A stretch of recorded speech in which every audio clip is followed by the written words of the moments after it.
What does it take to become one of the greatest voices the world has ever heard? For Celine Dion, the journey began not in luxury or fame, but in a crowded little home in Quebec where her crib was nothing more than a dresser drawer. From there, she rose to global superstardom, conquering heartbreak, battling illness, and inspiring millions. This is the untold story of Celine Dion's resilience, triumphs, and the legacy that refuses to fade. Celine Marie Claudette Dion was born on March 30, 1968, in Charlemagne, Quebec, the youngest of 14 children in a poor but deeply musical family. Her father sang, her mother played violin, and every sibling could carry a tune or play an instrument.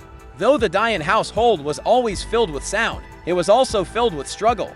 When Celine came home from the hospital, her parents had no crib for her, so they gently placed her in a dresser drawer lined with blankets. At school, Celine faced teasing for her thin frame and protruding teeth. Children called her vampire, and tabloids mocked her early performances with cruel nicknames like Canine Dion. But instead of breaking her, those taunts fueled a determination that would carry her far beyond her hometown. Her breakthrough came at age 12 when her mother sent a demo tape to René-Charles Angélil, one of Quebec's top music managers. At first skeptical, René changed his mind the moment he pressed play. He later said, "It was the most beautiful voice I had ever heard," so convinced of her talent. René mortgaged his own home to fund her career, a gamble that quickly paid off. By 15, Celine was a sensation in France, and at 20 she stunned the world by winning the Eurovision Song Contest for Switzerland. Watched by over 600 million people, but as her career soared, her personal life was becoming equally dramatic. Celine, still a teenager, had fallen in love with René, who was 26 years older and had already been married twice. Their relationship was kept secret for years, but in 1994 they revealed it in spectacular fashion, a televised wedding at Montreal's Notre Dame Basilica. Watched by millions, the 1990s became Celine's golden decade.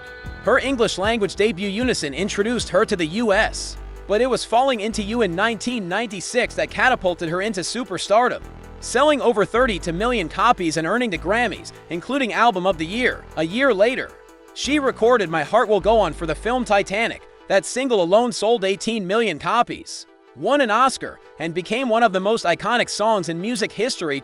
By the early 2000s, Celine was rewriting the rules of live performance. Caesar's Palace in Las Vegas spent $95 million to build the Coliseum specifically for her residency.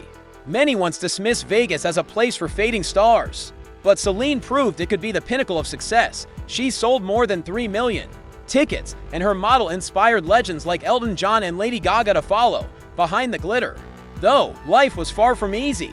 Celine and René endured nearly a decade of infertility struggles, enduring IVF treatments and a heartbreaking miscarriage. But in 2001, their persistence was rewarded with the birth of their first son, René-Charles, whom Celine called her greatest miracle. In 2010, their family grew again with the arrival of twins Nelson and Eddie. Yet joy was shadowed by sorrow. René had battled throat cancer since 1998, though he fought bravely. The disease returned aggressively in 2013. Celine balanced performing for millions while privately caring for her husband, even feeding him through a tube between shows. When he passed away in 2016, Celine was devastated. She admitted it felt like losing her husband, her mentor, and her anchor all at once. As if fate hadn't tested her enough. Celine later revealed she was battling stiff person syndrome, a rare neurological disorder that affects just 1 or 2 people per million. The disease causes muscle spasms so violent they can feel like seizures. In her 2020 documentary I Am, Celine Dion, she bravely allowed cameras to capture her in the midst of an 8-minute episode, a moment that left fans shaken but also inspired. She explained she wanted the world to see the truth, not a polished illusion. By doing so, she brought global awareness to an almost unknown condition. Through it all, her children became her greatest source of strength.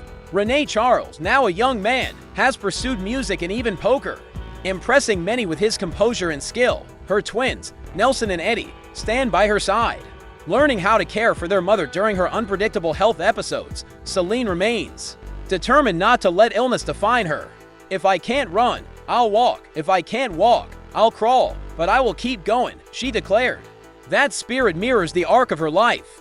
From a girl mocked in school to a woman who sold over 100 million records, won 5 Grammys, to Academy Awards and earned France's Legion of Honor. Her voice may one day be silenced, but her legacy will never fade.